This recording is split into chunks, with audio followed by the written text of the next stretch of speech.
Copyright disclaimer. Under Title 17 U.S.C. Section 107, allowance is made for fair use for purposes such as criticism, comment, news reporting, teaching, scholarship, and research. Fair use is permitted by copyright statute that might otherwise be infringing nonprofit, educational, or personal use, tips the balance in favor of fair use. Okay, this is from natcath.org, which I think means nationalcatholic.org. Few are aware who operates Cult Awareness Network. In the wake of the dead 39 members of the Heaven's Gate community in San Diego, that number is specific as well. Here's a living definition of irony. The Cult Awareness Network may suddenly be inundated with calls from families anxious about kin who are in cults. CAN used to be in the anti-cult advocacy business, a ferocious foe of cults, including the Church of Scientology. Troll.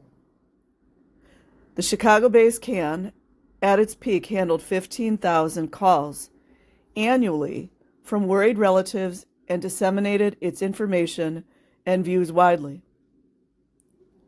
Its work gained initial prominence from a mass suicide, the 1978 Guyana People's Temple tragedy. It was then called the Citizens Freedom Foundation. 13 years later, as Cult Awareness Network, it was instrumental in guiding parents to deprogrammers, but advocated only legal means for rescuing their children from the cults so that they could deprogram them.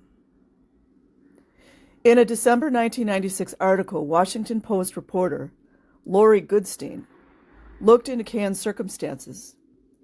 Aside from satanic groups, more callers asked about the Church of Scientology than about any other group. Let that one sink in again, you guys.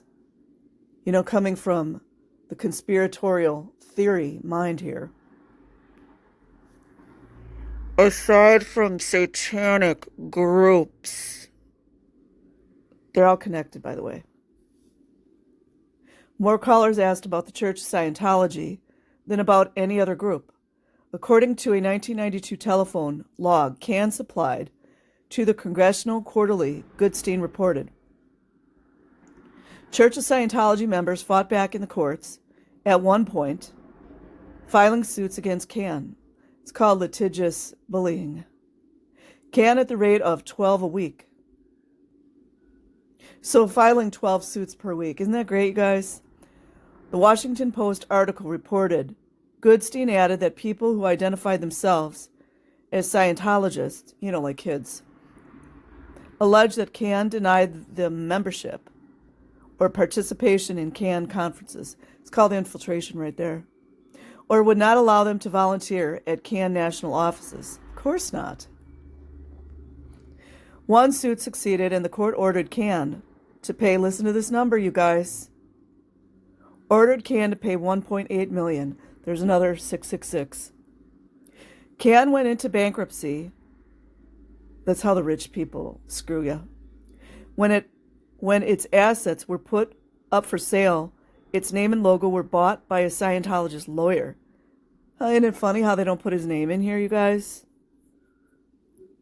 Inquiring MF minds want to know what his name is. I mean, maybe they didn't put it in there for fear of being sued, perhaps.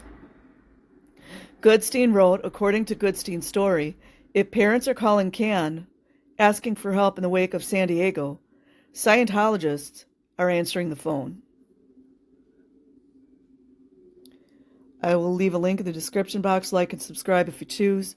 Otherwise, have an amazing day or night, wherever you are. Peace.